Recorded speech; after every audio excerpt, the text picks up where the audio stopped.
been getting a few requests on how we did the lines, the Stranger Things lines on our Stranger Things preview. So a quick video to show you how to do this. It's actually quite easy, which is nice. It's done with a free effect called Saber that you can get for Adobe After Effects, and pretty easy to put together. I'll show you how to do it real quick. So here I have my map of the house. I have this video is actually what's playing on the garage. And then all we need to do, I'm going to turn off the one I already have done and walk you through it. All we need to do is add a new solid layer. And on that solid layer, we will add the Saber effect.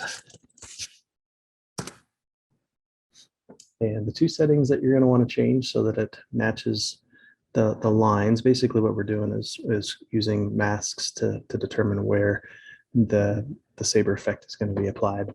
So for that to work, under customize core and core type, we'll change that from Saber to layer masks. And then I like to, under render settings, enable masks as well. If I do that, then if I now draw a mask on something like this window, that's where the Saber effect is going to be applied, just like that.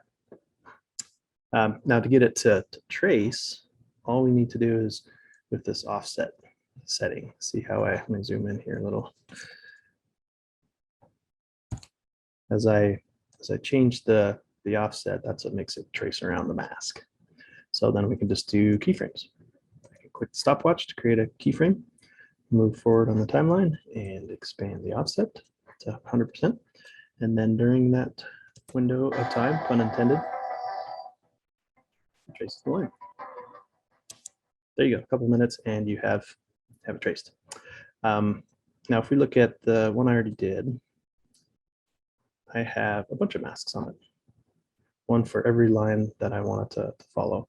And so these settings are, since it's all in the same layer, are going to all apply.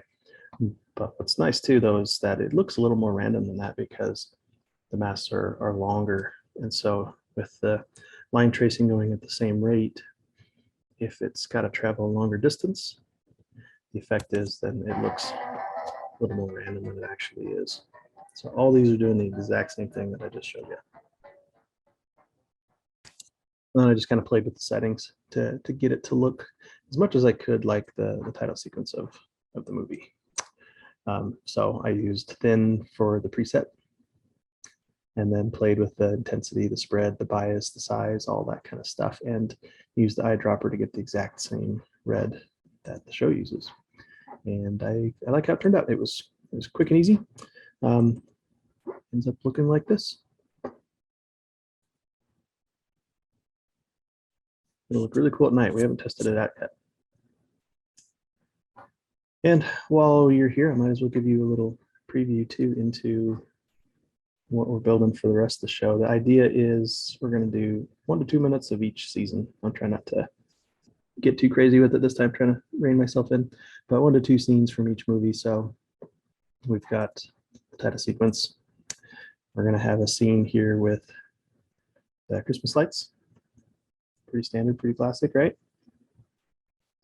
And then we're going to have a scene with Castle Byers that then morphs into the Upside Down, like so.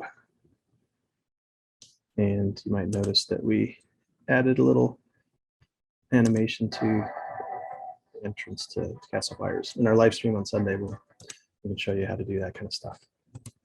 So just add animation for an image. And so yeah, we're gonna keep building this. It's just getting started, but I think it's gonna be fun.